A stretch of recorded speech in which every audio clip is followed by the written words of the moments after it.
is Angela with the Leadership Coach Group, and it is my pleasure to introduce to you one of our coaches, Sylvia Baffour. Sylvia, thank you for taking time to meet with me today. Thank you for having me, Angela.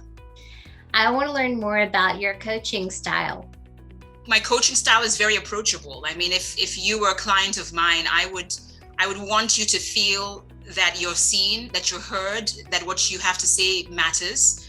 And as I guide you through from the journey of where you are right now to where you tell me you're trying to get to, and I'd be the person listening out for the things that are obvious, as well as the things that you're not saying that are obvious, that aren't as obvious, that need to be part of the lexicon of the whole journey of helping you increase your emotional intelligence skills. Tell me a little bit about the tools and techniques that you've developed along the way, because I think you've came up with your own, correct? Yes, yeah.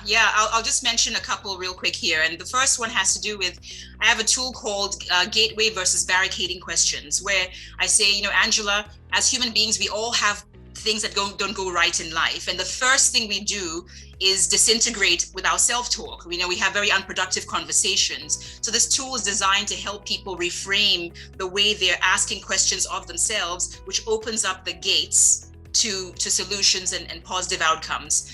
I also like to use a tool that I call shifting phrases, and it's also designed to help all of us manage our emotional triggers. Every day we could be triggered in some way, but how are you managing your emotions in the most productive way you possibly can to have the best outcomes? So those are a couple of tools that come to mind.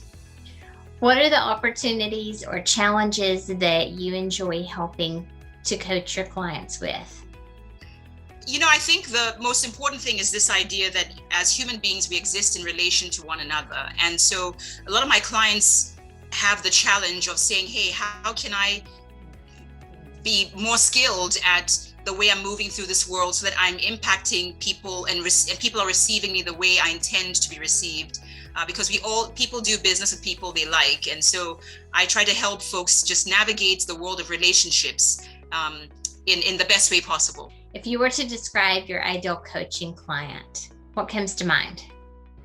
Well, first of all, they've got to be very coachable, right? I think my ideal client sees the value of coaching, sees the value of betterment, and my ideal client would be somebody who's open to embracing other perspectives and other ways of doing things and seeing the world.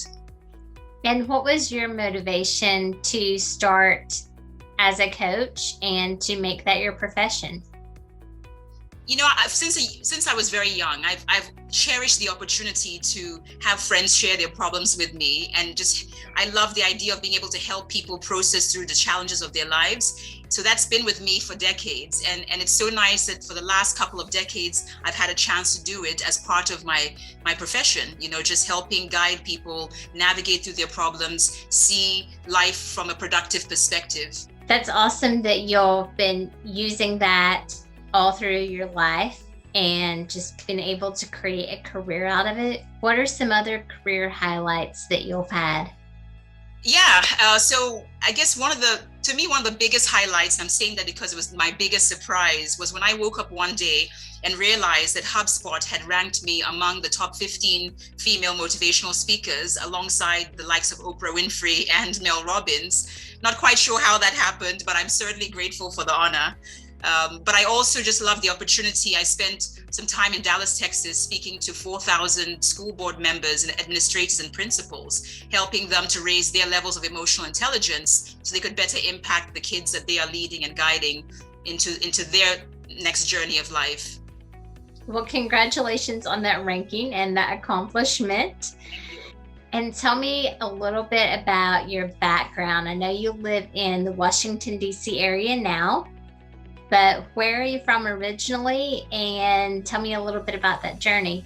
Yeah, so I was born in Accra, Ghana, in West Africa, and then got a chance to live in 7 different countries with my family before I finally came to the US for college. And I was in college in Virginia, but I've been in the DC area now for about 2 decades, and I don't seem to be leaving anytime soon. So I'm really having fun here.